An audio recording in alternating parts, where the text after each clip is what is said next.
മോളെ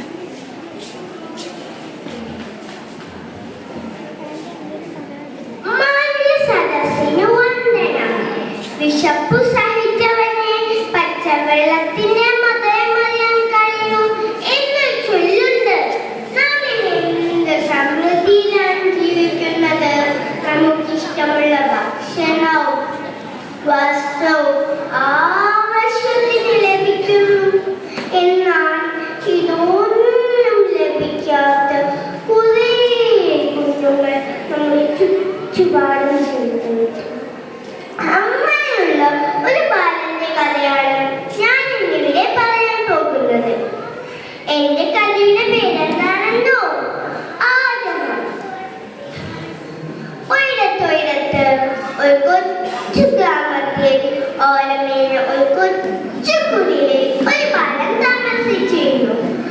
അവന്റെ പേരെന്താണെന്നോ? കുട്ടൻ.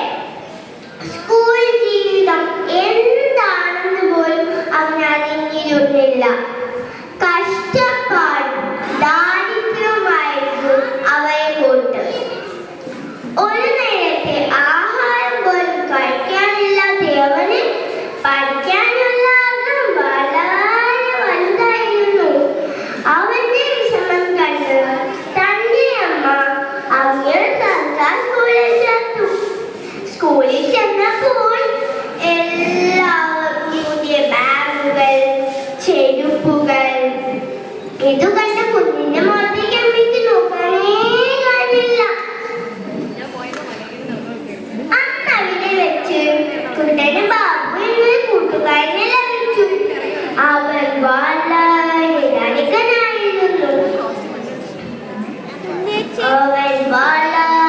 ധനികനായിരുന്നു.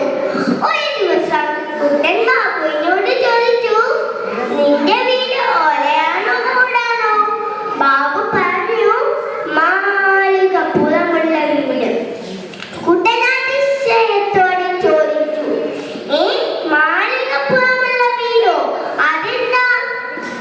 ബാബു പറഞ്ഞു, നീ അങ്ങനെയുള്ള വീട് കണ്ടിട്ടില്ലേ? ഒരു ദിവസം ഞാൻ നിന്നെ എന്റെ വീട്ടിലേക്ക് കൊണ്ടുപോകാം. അങ്ങനെ ഒരു ദിവസം ബാബു കുട്ടനെ കൊണ്ട് തന്റെ വീട്ടിലേക്ക് യാത്രയായി. വീട് കണ്ടതും കുട്ടൻ ഞെട്ടിപ്പോയി. അയ്യോ, ഇതെന്താ കൊട്ടാരം പോലെയുണ്ടല്ലോ. അങ്ങനെ അവർ വാതിൽ തുറന്നതും കുട്ടൻ പേടിച്ചു പോയി. കുട്ടൻ നോക്കിയപ്പോൾ അതുപോലെയുള്ള മറ്റൊരു വീട്. അതിൽ വലിയൊരു പട്ടിക്കുട്ടി. പട്ടിക്കുട്ടിയുടെ മുന്നിൽ എന്താണെന്നോ? വലിയൊരു പാത്രം നിറയെ ഭക്ഷണം. ഇത് കണ്ട കുട്ടന്റെ വായിൽ വെള്ളം കൂടി. ഒരു ദിവസം സ്കൂളിൽ ടീച്ചർ എല്ലാവരോടും ഒരു ചോദ്യം ചോദിച്ചു, നിങ്ങൾക്ക് ഭാവിയിൽ ആരാകണം? ഇത് കേട്ടതും കുട്ടൻ ഉറക്കെ വിളിച്ചു പറഞ്ഞു, എനിക്ക് ബാബുവിന്റെ വീട്ടിലെ പട്ടിക്കുട്ടിയായാൽ മതി. ഇത് കേട്ട എല്ലാവരും ചിരിക്കാൻ തുടങ്ങി. ചിരി അധിക നേരം ഉണ്ടായില്ല.